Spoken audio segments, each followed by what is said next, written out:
So my name is Anmol. I am co-founder and CEO at Ginger.io.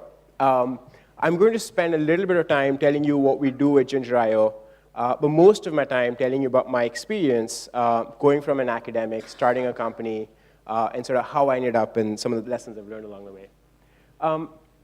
So just to give you some quick background on, so I spent most of the last decade of my life modeling human behavior using machine learning. So I'm trained as a computer scientist, working with large amounts of data, building models of how people behave in a variety of different situations. Before I got my PhD, I went to work for a large company called Microsoft. I learned a lot about shipping products and engineering teams and things like that. But I also learned something interesting about myself. I realized that I wasn't genetically engineered to be in large companies. I realized I couldn't actually play that corporate ladder and grow and, and have that 20-year career in a large company. I was always interested in sort of the interesting, crazy, disruptive stuff that most people thought wasn't normal. So I came back to MIT, published a lot of my work, had some great projects, was destined to be an academic, had a postdoc appointment, joined at Harvard and MIT, it was a great career, and then the same problem. Did that for a month, and I was like, this isn't fun at all. And then I went back again to my basement, took one of my projects and decided I was going to start a company. First couple of months were incredibly dark and lonely. I was by myself. And then eventually I convinced my co-founder to come join, and then eventually convinced an incredible team to come join. And so it's been a really personal, sort of satisfying experience to see what was a side project in my PhD thesis to go now become a commercial platform that's deployed at 25 different large hospital systems across the US. And those are all famous hospital systems across the US. So I'll share a lot about that journey and a little bit about what we do as a company. So in case you haven't been tracking this, the world of healthcare is changing. There's some fundamental shifts. There's an explosion in data and sensors, and you can now measure everything. So the question is, what do you do with that data? There's legislative changes in the US that are changing how hospitals and providers and doctors are paid, and so they take on more risk. And fundamentally, across the world, I don't think we have patients anymore, right? We have activated consumers. When you and I, when our generation falls sick, the first thing we do is we pull up our phones, we pull up our computer, we try to self-diagnose, we go to WebMD, and we understand what we really have, right? We don't think like the traditional model of let's go to the doctor, let's try to understand. Patients take, and our society takes control of that, just as we take control of, consumers take control in every other domain. And this is just a snapshot. You'll hear from some of these companies today, but what's fascinating is, like I said, there's an explosion in data, there's an explosion in sensors. 90% of all the data in our society, 90% of all data, right, was created in the last 2 years. 5,000 years before that, only created 10% of all data that we have as a society. That's incredible. Imagine what you could do in healthcare with that. At Ginger.io, we're primarily focused on mental and behavioral health. So depression is a huge problem in the US. 1 in 5 people have mental health issues in various forms. And often when you have mental health issues and you have comorbid conditions like heart disease or diabetes, these are very expensive patient populations. These are patients where 20% of the group makes up 80% of the costs in the healthcare system. And the fundamental reason this is hard is doctors and nurses have no idea who needs help, right? So even for these very expensive patients who cost $20,000 a year, you have to wait until they come into the clinic once every 6 months before you can actually do anything for them, right? And that the model needs to fundamentally change, and this explosion in data and sensors and some of the companies you'll hear about are part of that change. So how do we do it? This is where it starts to get crazy, right? There's about 5 billion of these devices on the planet. This device is a diary of your life. There's location, there's calling, there's texting, there's how often you unlock your phone and send emails at 2 a.m. There's all how often you play Candy Crush on your phone, right? We pulled out millions of samples of behavior data for you as a person, and we try to identify which days you're sick based on how you behave, right? The best part, you don't have to buy new hardware. You don't have to plug it in. You don't have to charge it. It's something that already exists, that's already deployed. You just have to start the app once, and it runs in the background. This is the kind of data we collect in a variety of features from your phone. And the way we tie it to, say, depression is when you have the clinical markers of a person being lethargic, of isolating themselves, their sleep patterns being disrupted. Turns out those same behaviors are seen in their phone data, right? Statistically significant changes that are seen in their phone data. That was my past work. So I personally have published about a dozen or so papers in this field, and then a variety of our customers have published clinical validation around this as well. And what we've had to do in the last couple of years since we started is really build this end-to-end clinical program, right? So it's one thing to have a technology, it's another to actually have it deployed across the healthcare system. And all the way from how do you talk to your patients about it as a hospital system, how do you bring them on, how do you screen them, how do you act on this information, we've had to solve that problem end-to-end. On the provider side, we have interfaces and dashboards that help doctors and nurses manage the patients more effectively. So, tell you of those 10,000, which 300 need help right now. On the patient side, we build on top of that connection with your doctor that already exists, right? So we can ask you questions, we can send you tips, we can send you insights. With your friends and family, they can be part of this equation. So if you're sick, if you're symptomatic, the interventions don't have to come from your nurse alone. They might come from your best friend. They might come from somebody else in your system, right? And this is a product that, still very early in the cycle of the company, but is now deployed at about 25 different hospital systems. We're seeing great growth on the number of users. We've triggered thousands of interventions in just the last few months. And frankly, the most exciting thing is the impact we've had on patients' lives, right? So dozens of cases where we've intervened at the right time when somebody was considering suicide. And that, for us, from a mission perspective, is really empowering. So this is where I get to talk about some of the lessons I've learned. A couple of caveats here. Unlike the wonderful talk before this, I get to be controversial. And so I'm going to say things that you may or may not agree with. And then the second, a lot of this applies to companies that are venture-backed, right? And so I don't think there's any right way to build a company. Some of these apply to companies like us.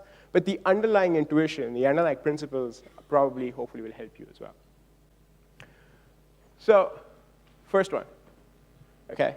So this stuff, the stuff that all of us do, the stuff that people in this room do, some of the companies you look up to, the ones that we take for granted today, they were basically crazy ideas 5 years ago, right?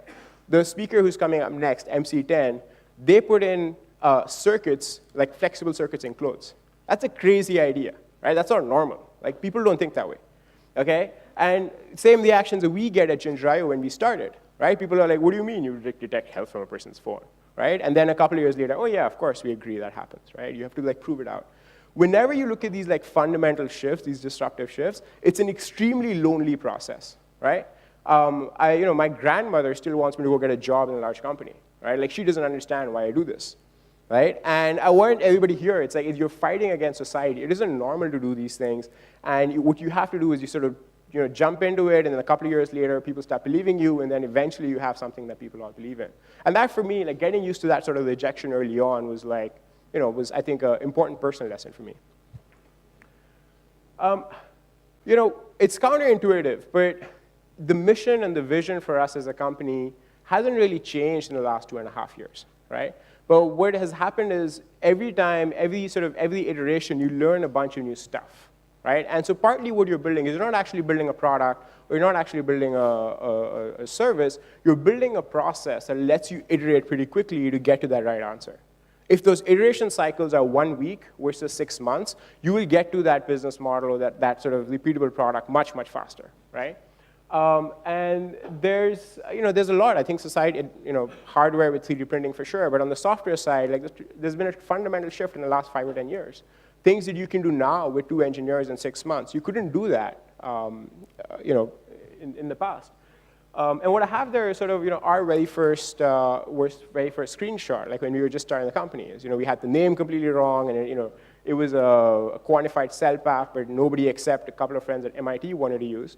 And as we went through those iterations in the first 6 months, every couple of weeks, we learned new stuff. We spoke to customers. We figured out, okay, here's a feature that we need to have. Here's a product strategy we need to take into account. Here's something that we're not understanding about this market segment. And those lessons, even under the umbrella of the bigger vision, were really important.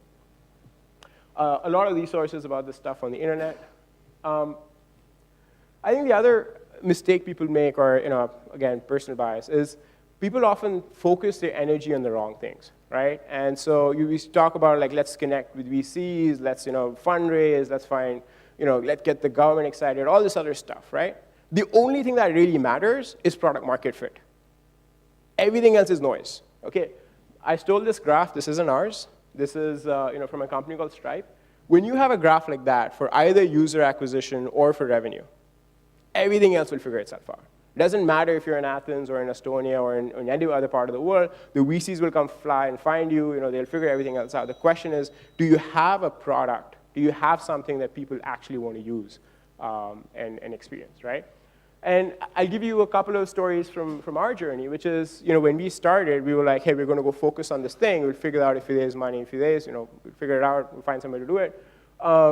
We got as we figured out our enterprise product, we had, all these hospitals reaching out. We have CMOs of, chief medical officers of big hospitals shooting us an email and saying, heard about you guys, would love to talk to you. Interesting journey. I had a bunch of posts on Quora about how do you build a data science team and things like that. Had this VC from San Francisco email us and be like, hey, would love to chat. Never clicked on that email, figured it was another associate from another VC firm, just digging for information. And then a couple of weeks later, they reached back again, and a couple of weeks later, we had a term sheet, right? And so the key was like we were focused on what really made a difference to the business, right? And everything else is like figure itself out, right? So that's sort of, I think that part is really important. So any organization, any organism, right, can only do what the DNA is actually capable of doing. So if you don't have the genes to fly, you can't actually fly, right? So what you're doing as part of team building is you're not just filling functional roles. You're actually creating the genetic structure that has all the key elements for your company to be successful, right? So everybody on the slide is really smarter than me in all their functional areas, right? But the other thing is most of these people would never actually exist in the same company together, okay? So I'll give you some examples. So Pat right there, who's our head of enterprise sales, I mean, he's like traditional healthcare IT, enterprise sales for GE, sold these $100 million contracts. That's his world, right? He would never be in the same company as Sasank. Sasank has no healthcare background. He was the core product manager for AdWords for 7 years. But he's the best product manager in the world, or comes from the best school of product management in the world, in software, right? Would never be in the same company as Sai or me. We're not healthcare data statisticians. We're machine learning guys, right? And so like the healthcare world doesn't understand us. But we're the DNA that's going to show you how to do this with 2 million samples, not with 200 samples, right? Would never exist in the same company as Abhi, right? Abhi's a gaming guy, right? His last two games had 50 million downloads. He knows nothing about healthcare, he knows nothing about enterprise software, but he's the best guy, one of the best guys in the world at figuring out that last 20% of a product, right? What is that user experience that gets you to those 50 million installs? So you're thinking about like, what are the skills you need in your team, in your company, and they may not come from your world at all. They might come from completely different fields, and your job is to then convince them to come on board.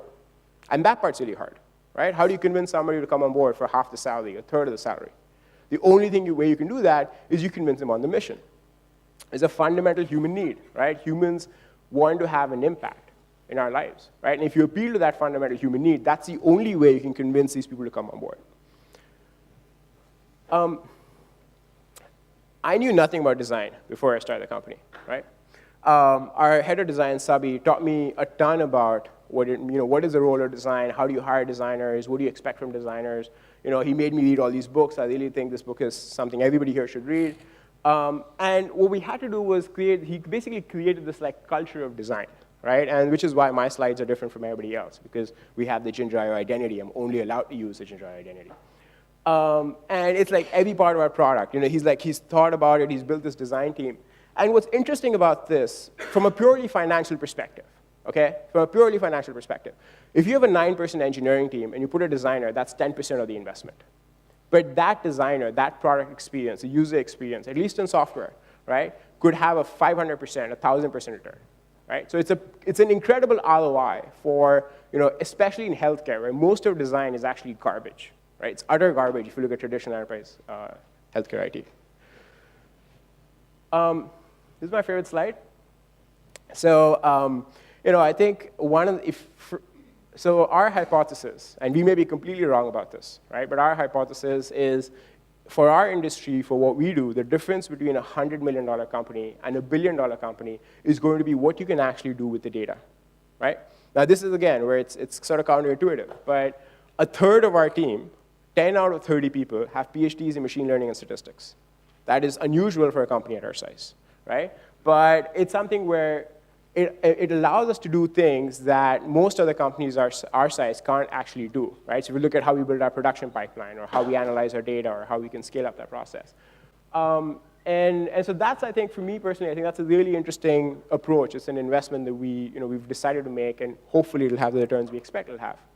And it goes beyond just the people. It also goes to how you think about your architecture, right? And so if you look at how we fit our classifiers, we have an ensemble of 2,000 classifiers that run on millions of samples of data per person on our system, right, per individual. And so I think there's a lot of complexity here that we're able to build because we think that's what's going to make a company like us really successful at scale. This is my last one, right? This one's really hard to do. It's one of those things where there's always this tension. You want to build one product and sort of get it out, but if and when you can afford to do it, right? It's worth making those 1x experiments, those 1x sort of investments that have the potential for massive return, right? So everything we've done so far, everything I've spoken about at Ginger.io, is fundamentally through the enterprise. It's through the healthcare system, right? And so one of the questions we ask ourselves is, why can't this happen through consumers? Why can't there be a product that is for grandparents living by themselves and at risk of depression in a different city, or for postpartum perinatal depression targeting new moms, or a variety of other use cases where you might want to go direct to consumer? And one of the things that we did was we said, okay, let's just take, in this age, let's just take a couple of engineers, really small investment, and just throw them on this problem, let them run for it. And what was fascinating for us is, they came back and they built something that in just the last 3 months has screened about 150,000 depression patients. Right? So they've created this direct-to-consumer potential opportunity, potential product line for us. Now, whether we scale that up commercially, how does that fit in? Those are decisions we'll have to make. And we'll run some of these experiments, and many of them will fail, right? Many of them won't be successful. That's okay. That's the cost of doing business, right? So I think this is an interesting way of thinking about, once you have your base camp, once you have your core, is how do you sort of experiment? How do you go into bigger and bigger markets and how do you do that in a way that's efficient and scalable? I think I urge a lot of companies when they can afford to think through this. So those are the 7 things I wanted to share, and happy to answer any questions later in the afternoon. So thank you.